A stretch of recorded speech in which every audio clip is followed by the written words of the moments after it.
Welcome back to my YouTube channel Ira technical Gyan. पिछले video में हमने जाना था कि कंप्यूटर से जो रिलेटिव क्वेश्चंस होते हैं 1 से लेकर 20 तक हमने क्वेश्चनों के बारे में हम लोग जान चुके हैं। आपने वो वीडियो देखा होगा। अगर अभी तक आपने वो वीडियो नहीं देखा है तो कंप्यूटर से संबंधित तो मोस्ट इंपॉर्टेंट क्वेश्चन जो वैकेंसी कंप्यूटर एग्जाम के अंदर या कॉलेज एग्जाम के अंदर जिनके कंप्यूटर सब्जेक्ट हैं, आर्टिफिशियल एग्जाम है, उन सब के लिए जो मोस्ट इंपॉर्टेंट क्वेश्चन है उनकी जो सीरियल है वो 1 से 20 तक पिछले वीडियो में आ चुकी है, तो आप उस वीडियो को ज़रूर देख लें।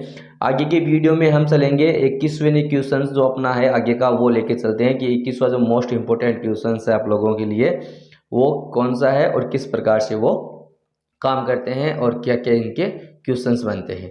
तो देखो 21 नंबर क्वेश्चन है, निम्न में से सबसे छोटी जो इकाई है आपको बताना है कि जो सबसे छोटी इकाई होती है मेमोरी की इकाइयों के अंदर पूछा गया है। यहाँ पे जो सबसे छोटी इकाई में है जो जीबी, केबी, बाइट और एमबी। मैं आपको बता दूं कि मेमोरी की इकाइयों में जो सबसे छोटी इकाई होती है वो होती है बिट, और उसके बाद आता है निब्बल और उसके बाद आता है बाइट। तो यहाँ पे कहीं निब्बल और बाइट बिट का नाम नहीं है, तो यहाँ पे हमारा जो आंसर बनेगा वो बन जाएगा बाइट की। जो बाइट है वो कंप्यूटर की जो मेमोरी की जो सबसे छोटी इकाई है वो। अगला जो अपना क्वेश्चन है मैग्नेटिक टेप उदाहरण है। आपको बताना है कि जो मैग्नेटिक टेप होता है वो किस चीज़ का उदाहरण है। वो पहला होगा सीक्वेंशियल एक्सेस डिवाइस का, डायरेक्ट एक्सेस डिवाइस का, व दोनों या इनमें से कोई नहीं। तो इसका जो राइट आंसर होगा वो होगा स है और व दोनों, यानी मैग्नेटिक टेप जो आपका है वो सीक्वेंशियल एक्सेस डिवाइस का और डायरेक्ट एक्सेस डिवाइस दोनों का एग्जाम्पल होता है, उदाहरण होता है। अगला जो अपना 23 नंबर क्वेश्चन है फ्लॉपी डिस्क उदाहरण है सीक्वेंशियल एक्सेस डिवाइस का, डायरेक्ट एक्सेस डिवाइस का, या या व दोनों और इनमें से कोई नहीं। तो इसका जो राइट आंसर होगा वो होगा सीक्वेंशियल एक्सेस डिवाइस, यानी इसका राइट आंसर होना है। तो अपना जो अगला क्वेश्चन है 24 नंबर कि मैग्नेटिक टेप पर लेप होता है। आपको बताना है कि मैग्नेटिक जो टेप होती है उसके ऊपर किस प्रकार का लेप होता है। पहला है आयरन का, दूसरा सिल्वर का, तीसरा आयरन ऑक्साइड का और चौथा है आपके कार्बन का। तो मैग्नेटिक जो टेप होती है उसके ऊपर आयरन ऑक्साइड का लेप होता है, यानी इसका राइट आंसर होगा सी। फ्लॉपी डिस्क पर पहला ट्रैक कहलाता है। जो फ्लॉपी होती है आपने शायद देखा होगा, जो पुराने ज़माने में स्टोरेज की जो पहली डिवाइस थी वो तो चुंबकीय टेप, उसके बाद में जो फ्लॉपी आती थी चौकोर आकार की जिसमें एक कोना कटा हुआ था, उसके जो पहला ट्रैक था उस ट्रैक को क्या बोला जाता है। तो उस पहले ट्रैक को बोला जाता है जीरो ट्रैक, यानी इसका आंसर है ए। 26वें क्वेश्चन में निम्न में से कौन सा आकार पर फ्लॉपी डिस्क उपलब्ध नहीं है, यानी फ्लॉपी डिस्क है वो किस किस आकार की उपलब्ध है और किस आकार में उपलब्ध नहीं है। तो यहाँ पे बताना है कि किस आकार में उपलब्ध नहीं है। 3.5 इंच में उपलब्ध है, 8 इंच में उपलब्ध है, 5.25 इंच में उपलब्ध, लेकिन 6 इंच के अंदर फ्लॉपी है वो उपलब्ध नहीं है। तो इसका राइट आंसर होगा अपना 6 इंच। नेक्स्ट जो अपना क्वेश्चन है 27 नंबर, इसमें पूछा गया है कि निम्न में से कौन सा कथन सत्य है। आपको बताना है कि सत्य कथन कौन सा है। पहला है फ्लॉपी डिस्क एक फ्लेक्सिबल प्लास्टिक की बनी होती है, ये सही है। फ्लॉपी डिस्क पर मैग्नेटिक ऑक्साइड का लेप किया हुआ होता है, ये भी सही है। फ्लॉपी डिस्क सिंगल और डबल डेंसिटी की होती है, ये गलत है। इसमें तो केवल सिंगल डेंसिटी की होगी, ये डबल डेंसिटी में उपलब्ध नहीं होगी। तो इसका जो राइट आंसर होगा वो होगा अपना सी आंसर। अगला अपना क्वेश्चन है 28 नंबर 3.5 इंच फ्लॉपी की भंडारण क्षमता होती है। तो आपको बताना है कि 3.5 इंच की जो फ्लॉपी है उसकी भंडारण क्षमता कितनी होती है। 360 MB, 1.2 MB, 1.44 MB या इनमें से कोई नहीं। तो देखो मैं आपको बता दूं कि 3.5 जो फ्लॉपी है उसकी जो भंडारण क्षमता होती है वो होती है 1.44 MB, यानी इसका राइट आंसर है स। निम्न में से सीक्वेंशियल एक्सेस डिवाइस कौन सी है। तो आपको बताना है इसमें फ्लॉपी डिस्क है, कॉम्पैक्ट डिस्क है, हार्ड डिस्क और मैग्नेटिक टेप। इसके बारे में हम क्वेश्चंस पढ़ चुके हैं कि मैग्नेटिक टेप जो है वो आपके सीक्वेंशियल एक्सेस डिवाइस है। तो इसका राइट आंसर होगा अपने डी, यानी द। नेक्स्ट जो अपना क्वेश्चन है 30 नंबर, वो है आउटपुट के प्रकार है। आपको बताना है कि इसमें जो आउटपुट है उसके प्रकार कौन से हैं? पहला है हार्ड कॉपी, दूसरा सॉफ्ट कॉपी, तीसरा दोनों प्रकार का, और चौथा है इनमें से कोई नहीं। तो देखो मैं पहले एक्सप्लेन कर देता हूँ कि अगर सॉफ्ट कॉपी कंप्यूटर के अंदर है तो वो आपके आउटपुट डिवाइस नहीं होगा, आउटपुट का प्रकार नहीं होगा। लेकिन वही अगर कॉपी आप किसी दूसरे डिवाइस में सेंड कर रहे हो, जैसे सिंपल कॉपी होती है, आपने वर्ड की फाइल बनाई है और उस वर्ड की फाइल को आप एक डिवाइस मेमोरी के माध्यम से, जैसे सीडी है, डीवीडी है या पेन ड्राइव के माध्यम से लेना ले जाना कर रहे हो, तो वो आपके आउटपुट के अंतर्गत आती है। और अगर केवल पूछा जाए कि आपके सॉफ्ट कॉपी क्या है, तो आप इसका इनपुट बताएंगे कि ये इनपुट के अंतर्गत है। लेकिन यहाँ पे दोनों का वर्णन है तो यहाँ पे ए और ब दोनों आएगा, क्योंकि यहाँ पर इसको पूछा गया है कि आउटपुट के प्रकार के रूप में, तो यहाँ पे इसका राइट आंसर होगा ए और ब दोनों प्रकार का। 31 नंबर क्वेश्चन है, सीडी पर डाटा एकत्रित किए जाते हैं। तो आपको बताना है कि सीडी पे जो डाटा एंटर होते हैं, सेव होते हैं, वो किस रूप में होते हैं? ऑप्टिकल रूप में, मैग्नेटिक रूप में या पंचड रूप में, या इनमें से कोई नहीं। तो इसका राइट आंसर कि ऑप्टिकल रूप के अंदर जो डाटा है वो स्टोर होते हैं सीडी के अंदर। 32 नंबर क्वेश्चन है, सीडी पर डाटा कैसे संचित किया जाता है? तो डाटा जो संचय होगा उनका संचारण कैसे होगा? तो टेक्स्ट सेक्टर में, स्पाइरल में या फ्रेम चैनल में या उपयोग में से सभी। तो इसका जो राइट आंसर होगा वो होगा बी, स्पाइरल के अंदर सीडी में जो डाटा है वो संचित किए जाते हैं। अगला जो 33 नंबर क्वेश्चन है, मुख्य रूप से प्रिंटर के प्रकार हैं कि आपको बताना है कि कंप्यूटर के प्रकार इनमें से कौन कौन से हैं।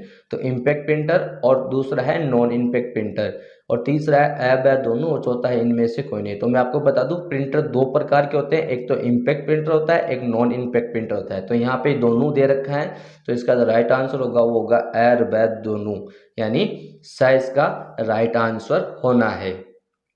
अगला जो क्वेश्चन है वो आपके हैं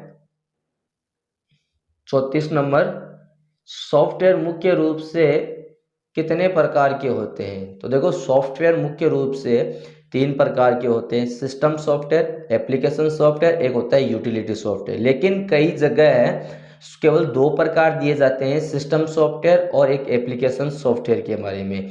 तो यहाँ पे आपका जो आंसर है वो 2 या 3 के अंतर्गत होगा, क्योंकि जो स्कूल लेवल की बुक्स वगैरह हैं उनमें 2 प्रकार दे रखे हैं, और कॉलेज लेवल के जो स्तर की बुक हैं उनमें 3 प्रकार के दे रखे हैं।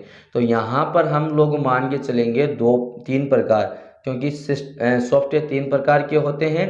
पहला सिस्टम सॉफ्टवेयर, दूसरा एप्लीकेशन सॉफ्टवेयर, तीसरा यूटिलिटी सॉफ्टवेयर। और कई बुक्स के अंदर 2 प्रकार दे रखे हैं, सिस्टम सॉफ्टवेयर और एप्लीकेशन सॉफ्टवेयर के बारे में। तो यहाँ पे थोड़ा सा इस क्वेश्चन में कन्फ्यूजन है, ठीक है। अगला क्वेश्चन है, सिस्टम सॉफ्टवेयर का उदाहरण है। आपको बताना है कि सिस्टम सॉफ्टवेयर के उदाहरण कौन कौन से हैं।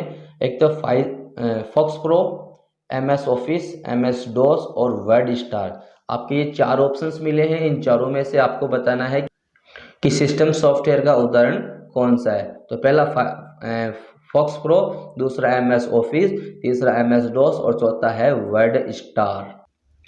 तो इसका राइट आंसर होगा MS डॉस, क्योंकि MS डॉस है वो एक ऑपरेटिंग सिस्टम का पार्ट बनता है, तो ये सिस्टम सॉफ्टवेयर के अकॉर्डिंग आता है।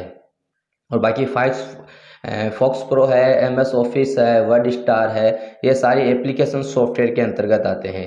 अगला क्वेश्चन है, एप्लीकेशन सॉफ्टवेयर नहीं है। तो आपको बताना है इनमें से जो एप्लीकेशन सॉफ्टवेयर है वो नहीं है, विंडोज़, MS ऑफिस, लॉर्ड्स और उपयोग सभी। तो देखो मैं बता दूं कि विंडोज़ है वो ऑपरेटिंग सिस्टम है, ना कि एप्लीकेशन। और ऑपरेटिंग सिस्टम सिस्टम सॉफ्टवेयर के अंतर्गत आता है, सिस्टम सॉफ्टवेयर का पार्ट है एप्लीकेशन ऑपरेटिंग सिस्टम। और ऑपरेटिंग सिस्टम का जो पार्ट बनता है वो बनता है विंडोज़, यानी विंडोज़ को ऑपरेटिंग सिस्टम बोला जाता है, और ये इसका राइट आंसर बनेगा। अगला प्रश्न है, फ्लॉपी डिस्क है, यानी फ्लॉपी किस प्रकार की है? इनपुट डिवाइस है, आउटपुट डिवाइस है, स्टोरेज डिवाइस है या उपयोग सभी। अब देखो इसको 2 नज़रिए से देखा जाता है। अगर फ्लॉपी है तो उस खाली है तो इसमें डाटा डाला जाएगा, तो वो आउटपुट डिवाइस कहलाएगा। इनपुट डिवाइस है कि उसमें से डाटाओं को लिया जा सकता है और इसमें डाटा डाले जा सकते हैं। स्टोरेज डिवाइस है कि डाटाओं को स्टोर करने का काम करती है, लेकिन ये लंबे समय तक डाटाओं को स्टोर करने का काम नहीं करती। वैसे इनसे डाटा निकाले भी जा सकते हैं, इनसे डाटाओं को नष्ट भी किया जा सकता है। तो ये देखा जाए तो इनके राइट आंसर तीनों होंगे कि ये इनपुट डिवाइस भी है, ये आउटपुट डिवाइस है और ये स्टोरेज डिवाइस के अंतर्गत भी आती है। तो इसका जो राइट आंसर बनेगा वो बनेगा अपना डी, उपयुक्त सभी। नेक्स्ट जो अपना क्वेश्चन है कि प्रिंटर के प्रकार हैं, जैसे कि उसमें प्रिंटर का पूछा गया था कि प्रिंटर कितने प्रकार के थे, तो उसमें इनपैक्ट नॉन इनपैक्ट दो प्रकार के थे। अगला प्रश्न पूछा था कि प्रिंटर के प्रकार हैं, page printer, line printer, character printer. तो ये होता है आपके जो प्रिंटरों के अंदरूनी जो प्रकार हैं उनके बारे में पूछा, जैसे इम्पैक्ट होते हैं, नॉन इम्पैक्ट होते हैं, उनके अंदर जो पार्ट है उनके बारे में पूछा गया है। तो आपके इसमें पूछा गया था कि प्रकार कौन से, laser printer, page printer, line printer, character printer या उपयुक्त सभी। तो देखो ये मैं आपको बता दूं कि प्रिंटर है उन सभी के प्रकार हैं, ये सभी प्रकार हैं, तो इसका आंसर होगा उपयुक्त सभी। अगला क्वेश्चन है निम्न में से करेक्टर प्रिंटर क्या कौन से हैं, तो वो बताने drum printer, dot matrix printer, chain printer और अगला उपयुक्त सभी। तो इसमें भी उपयुक्त सभी होंगे कि ये सारे कौन से हैं, करेक्टर प्रिंट यानी करेक्टर टाइप करने के काम करते हैं।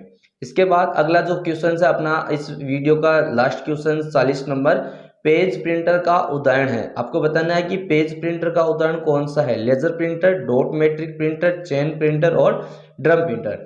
तो मैं बताऊंगा आपको कि डॉट मैट्रिक, चेन प्रिंटर और ड्रम प्रिंटर है वो करेक्टर प्रिंटर है, ना कि पेज प्रिंटर है। तो इसका राइट आंसर बन जाएगा अपना बचा हुआ एक लेजर प्रिंटर, ये अपना इसका राइट आंसर होगा। तो आज के अपने जो 20 क्वेश्चन है वो यहीं समाप्त होते हैं। ये 20 क्वेश्चन आपको कैसे लगे ज़रूर बताएं, कमेंट बॉक्स में जाके ज़रूर बताएं। और पिछले जो वीडियोस के क्वेश्चन थे वो आपको कैसे लगे उनके बारे में भी आपको ज़रूर बताना है।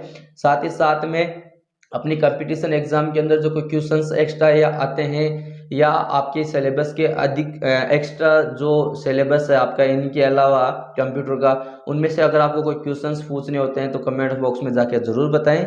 साथ ही साथ में आप मुझे इंस्टाग्राम और टेलीग्राम पर फॉलो कर सकते हैं और वहां से आप मुझे क्वेश्चनों को पूछ सकते हैं। तो आई होप, आशा करता हूँ मेरे द्वारा दी गई जानकारी आपके समझ में वीडियो को लाइक करें, कमेंट करें और चैनल को